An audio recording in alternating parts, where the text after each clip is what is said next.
We have decided to change our plan slightly today, and instead of staying one more night in Lisbon, we're going to drive north to Porto because we want to spend a full day there. I'm going to have my little snack, which is the sardines in the tomato sauce, very traditional thing here, very sophisticated, perfect snack before 3 hours drive up north.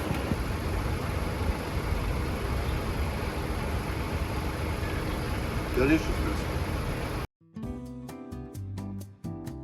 After our stay in beautiful Lisbon, our next destination was located 3 hours drive up north, Porto. To get from A to B, or more precisely from L to P, the best route is A1, stretching over 300 kilometers. It takes approximately 2 hours and 45 minutes to get there. The toll fee was 22 euros. We had no expectations regarding the city, as we thought nothing can beat the beauty of Lisbon. All we knew about Porto was that it is the second largest city in Portugal, that it is famous for making port wine, and that it has many bridges. What we didn't know at the time, among other things, was that the largest street festival in the world takes place there, and that the city was voted 3 times the best destination to visit in Europe. After a little bit more research, we found out that the famous food in the city is francesinha, so we thought we would start exploring Porto from trying it, especially that the 3 hours drive made us a bit hungry. We just arrived in Porto, and seem to be in a very industrial part of the town.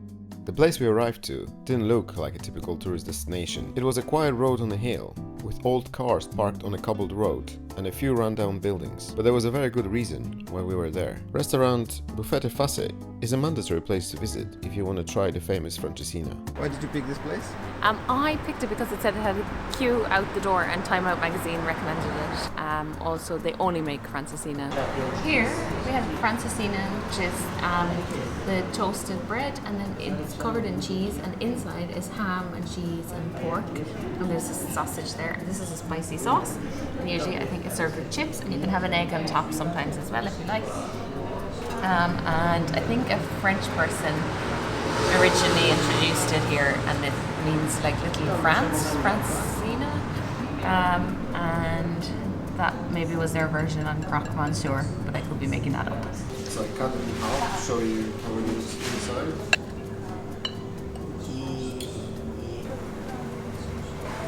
Oh.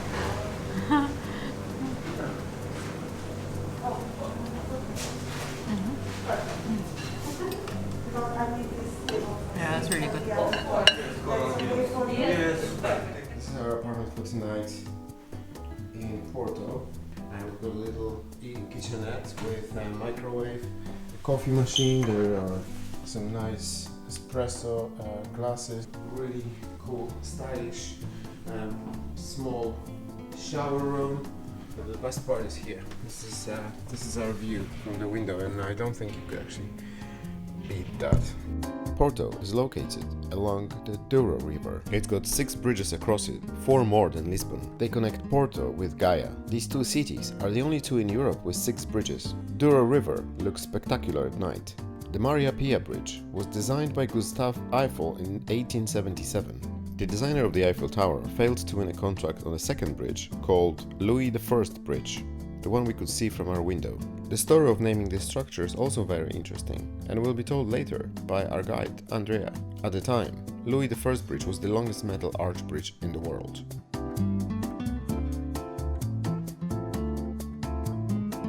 Just wanted to show you the view from our window in the morning. We've got the river Douro at the back, and there's a bridge, double deck, arch metal bridge, that was built in 1886, and it's got 2 decks, 2 levels. Since 2006, the upper deck is designed for metro system. Before it was for cars and for vehicles as well. Gustave Eiffel was one of the people who submitted the project for the bridge, but his project was rejected because it only had 1 deck.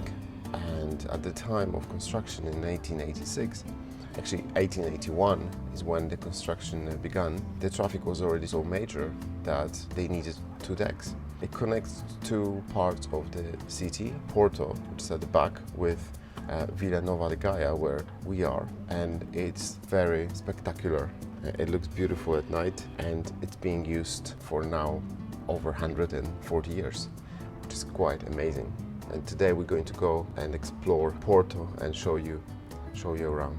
But first we need to eat breakfast, which I have just ordered to the room. Ooh, custard tarts. Breakfast unboxing. Wow. So nice, no? So, and they brought more coffee. So first we have orange juice, a classic. And then we have some little pastries, custard tarts, and croissant. Take this one out. So good, they're warm as well, they just toasted them. We have some more juice just in case. Cheese for our rolls. Some more coffee, some teas if we want.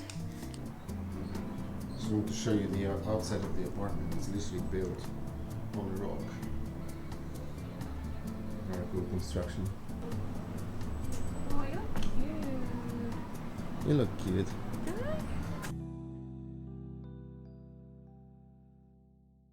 We walked over the famous bridge to get to the other side of the river, as technically we were not in Porto, but in Vila Nova de Gaia. Crossing Douro on foot takes about 3 minutes. The river below us was calm, but we saw a few boats carrying tourists. Porto is of course famous because of its wine, especially port wine. This fortified sweet alcoholic beverage is well known all over the world and enjoyed mostly during or after dessert. It is made along the Douro River and is one of the mostly exported products of the region. We saw the boats used for its transportation. The harvest of the grape happens in September, so it's the best time to visit that region for wine enthusiasts. Seeing Porto from the drone or the top of the hill is an attraction in itself. On the left side of the bridge, we could see yet another UNESCO World Heritage Site, the monastery of Serra de Pilar. The construction on site began in 1538 by the order of Saint Augustine. During the Peninsular War, it was used by General Arthur Wellesley to launch a surprise attack on the French and retake Porto. There are many lovely restaurants alongside the river. Although the traffic in the city is not terrible, the best way to enjoy it is on foot. There are many hills, but people seem to like the exercise, and most of them are very fit. Porto is very real, and it doesn't have the feeling of fakeness, sometimes experienced in typical tourist destinations. The second largest city in Portugal is covered with beautiful graffitis that give it a unique, classy, and a little bit hippie vibe. The paintings are definitely more resembling the works of Banksy than the acts of vandalism by the tuggers with spray cans, so common in other European cities like Paris. Porto's architecture is a mixture of different styles, from the Romanesque, Gothic and Renaissance to more contemporary buildings. The streets are covered with beautiful, Moroccan-inspired, full of geometric shapes and pattern styles, and plenty of shops to choose from.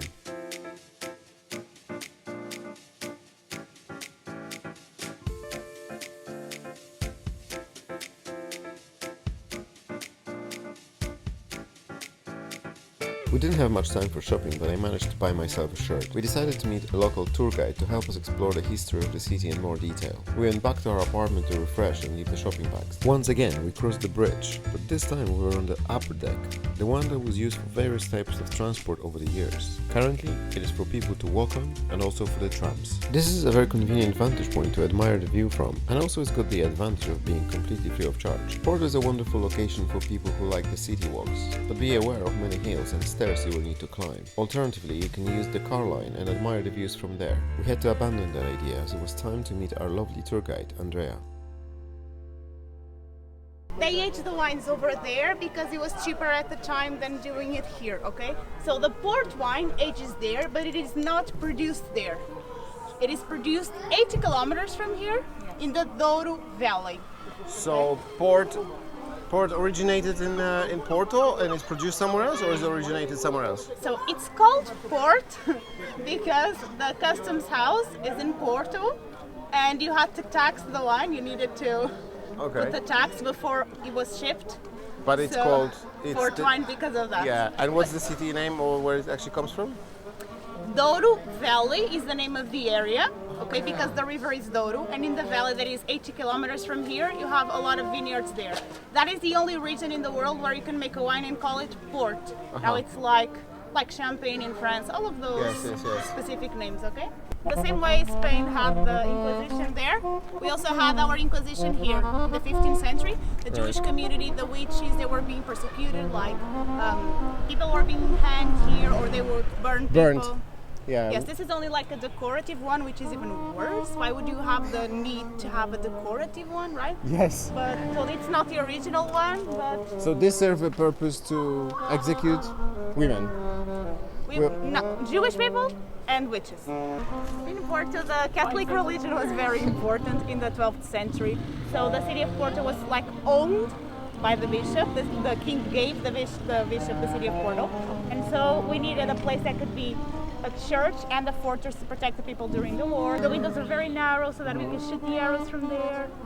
This was built then later so that the people that were religious could also live there too. Wow. That's from the 12th century. So in the 12th century, the city was only like around here in this area, this big. So this is where the city originated, actually. Yes, because it's like the highest point. You could see the enemies coming from the river. Yes. Prepare your defense. That makes sense. Perfect. This is one of my favorite streets. It's like Porto. This is Porto. It's beautiful. Can you see the Yeah. name? Yes. We are Tripeiros. Uh-huh. So the Tripeiros is like our nickname. Okay.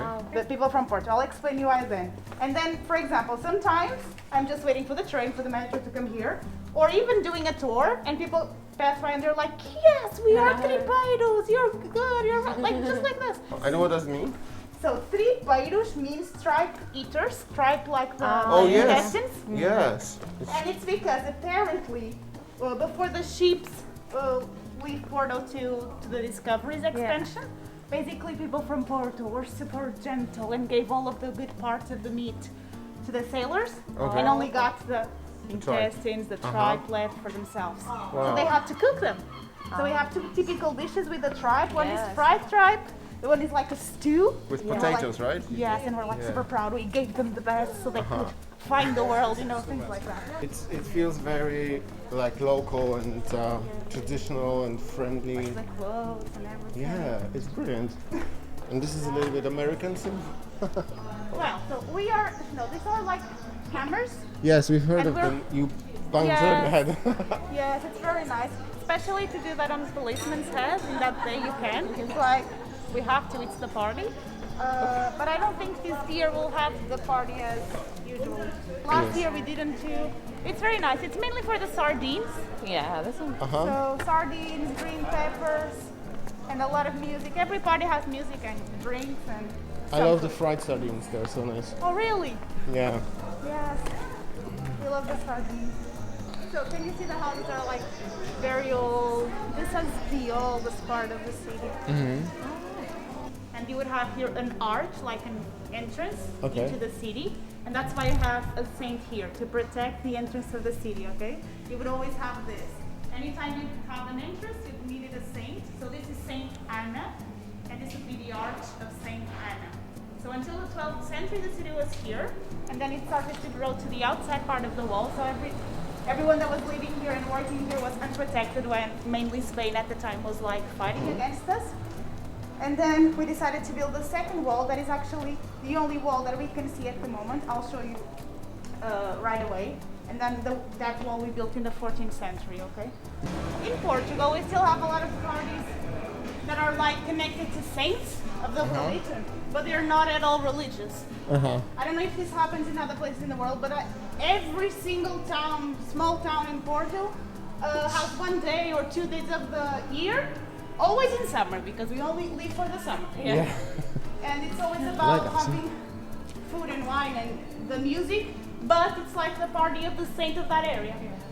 You can only see the facade, there's nothing behind it. It would probably be 1 million, I'm just saying a lot. It would be very expensive. Wow.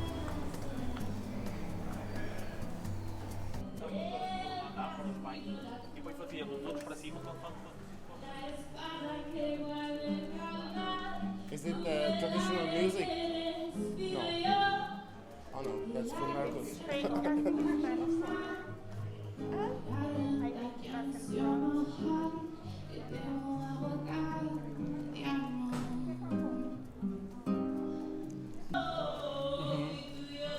Have you heard about fado, our music style? Yes, Have you, fado. like listen to fado? No, we didn't find it yet, but we read about it. Don't listen unless you feel that way. Yeah.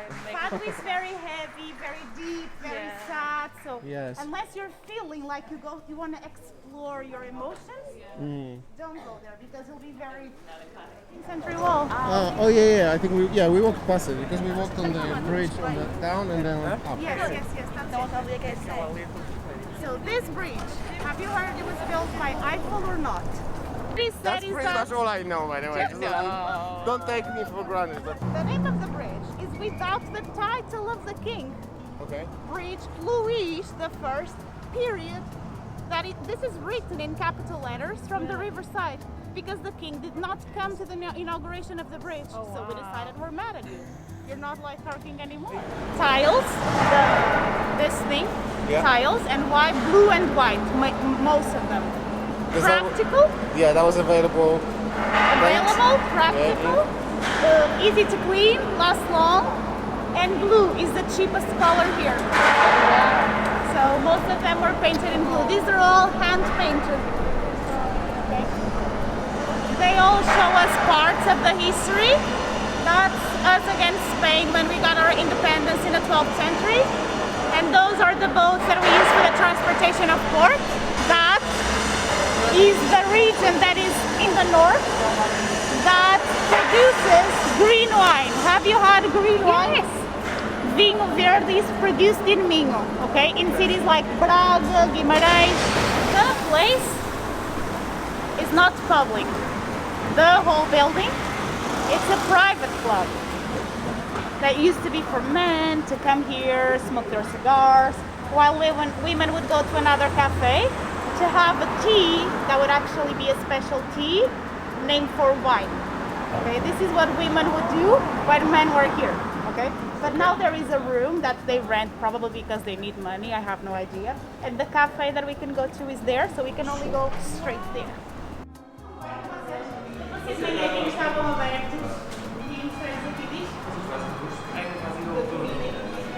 These are 100 years old, and these are the ones that have the products from those small villages around Porto. Wow. Like the best ham, the best You don't mean the cheese. products 100 years old. No. But they have here wines that are probably port wines that are more than 100 years old. Wow, this is so cool. So it's beautiful. Broa is like this kind of bread. It has a crust on top, and it's usually made out of corn. Oh, wow. Yes, and we have a dish that is bacalhau, the cod, with broa, that is in the oven. They put the crumbs of this bread on top, olive oil, and it's really, really good. Great wine, tasty sweet pastries, and good coffee. It is easy to enjoy your day in Porto. Just around the corner, you can find one of the most iconic places in the city, Cafe Majestic, opened in early 1920s. From Andrea's recommendation, we bought some carbs and a bottle of local wine to try later. The staff was as friendly as always. They even packed the shopping for us, like it was a gift. Then we took a shot of a Porto version of Trump Tower, filmed sardine cans turned into art, and a statue of a Portuguese writer, José Duran Terramala Ortega. We only spent an hour with Andrea, and we already knew much more about the history of this wonderful city. This is one of the two famous sandwiches we have in Porto. There is a huge one. I'm not sure if you've heard about Francesinha. Exactly. We had That's it a big one. yesterday. Did you like it? I loved it. This one is famous. This place is famous for their sauce. This meat that is very thinly cut. Yeah. This is pork meat that cooks in a beer and piri piri sauce. Oh, nice. Piri piri is something we brought from Africa. Yeah. And so this is supposed to be very spicy. It's really nice. That sounds amazing. It's like the kind of thing you would say, it doesn't seem amazing, why would people come? And once you eat, you're like, I will not stop eating this. We thought we have so many churches in Porto, we can destroy one church to have our Champs-Élysées. Come on. The thing is, the bishop did not allow us to destroy one church. And we got mad. Once we get mad, strange things happen. So we built the city hall in front of the church with the exact same shape, but much bigger. So now we can see the church from here. I love it. Brilliant. We're having now a very special Portuguese tea called Carioca de Limão that is made with boiled water and the skin of lemon. And that's it, in a small cup. And of course you've got your the nata. And pastel de nata. That Beautiful. doesn't count as a pastry for us. It's just a very small thing to be called a pastry. Okay, we don't count it. Auriga is the name of the most common grape species of wine. That's why they are named like that. This is the bookstore that gained a reputation for being famous because J.K. Rowling apparently got inspired there to write Harry Potter, but As Andrea said, it's not true, right? It didn't happen really. Okay, so they just tried to use her name to gain popularity, and I think it works for them actually quite well. And you can you have to pay €5 to get in, and then if you buy a book, they give you back the €5 as a discount. We built that church first for the 17th century, and we felt like we needed another church right there. That's what we felt like. And in the Catholic religion, you have a rule that says two churches can't be built together; they can't share the same wall. So we built that thing in the middle to be able to build a church where we want. That's why. So you have one church, what now is called the narrowest house of Porto in the middle, and another church. We have a ritual that is you knock on the hat, each of your friends like 3 times, and tells you 3 things that are related to good luck and good job experience, whatever that friend wants, and he knocks 3 times and then you go. It's a ritual. It's very nice. Center of photography, but it used to be a prison. So you can still see the remains of the old cells once you get inside, and sometimes we also have different exhibitions. Andrea is a very knowledgeable and friendly guide. After the tour, she took us to one of her favorite bars, a hidden gem called Mira Jazz, so we could celebrate our new friendship and once again admire the views of beautiful Douro River. If you want to learn more about Porto and its rich history, I highly recommend contacting Blue Dragon, and hopefully you can meet Andrea. She is also a very good nutritionist. I will leave the details of the tour agency in the description of this video and Andrea's Instagram page so you can follow her inspiring videos.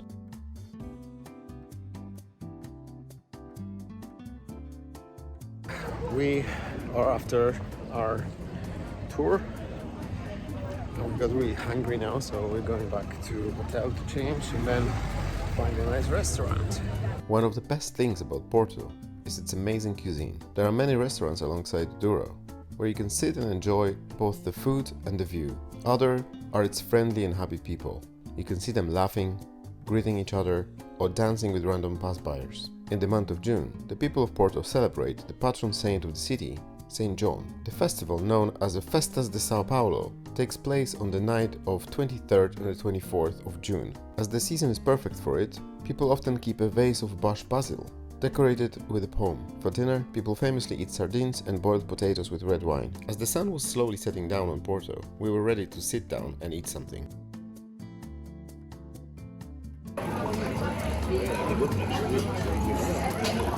Nice.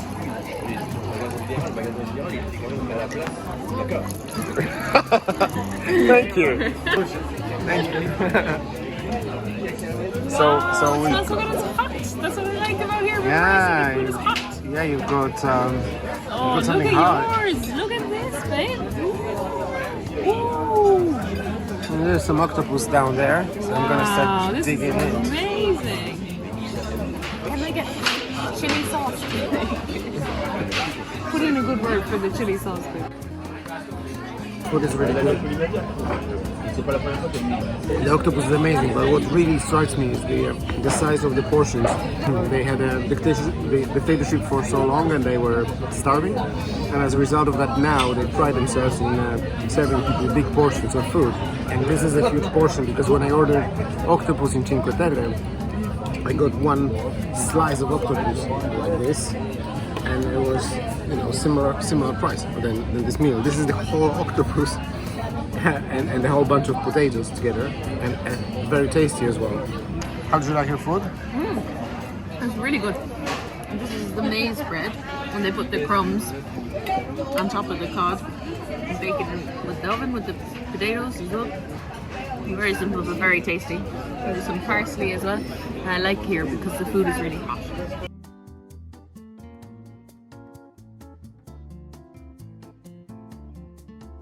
On the last day of our journey, we decided to take one final walk in the city. This time we took the train up the hill. It was a great alternative to walking, especially after big breakfast. Porto was originally named Calais in the Celtic Empire. Port city of Calais, or Portus Calais, was later renamed as just Porto. It is believed that the city was inhabited since the 8th century before Christ, but it truly developed in the Roman times. It has been voted as the best destination in Europe for tourists and digital nomads in 2012, 2014 and 2017. One of the reasons reasons for it is that Porto is very budget-friendly for travelers. The population of the metropolitan area has more than doubled since 1950, from 730,000 people to 1.73 million people today. FC Porto is one of the biggest and most well-known football clubs in Portugal. The club that was formed in 1893 was actually founded by a wine salesman by the name of Antonio Nicolau de Almeida. The connection between wine and football is a perfect summary of Portuguese culture.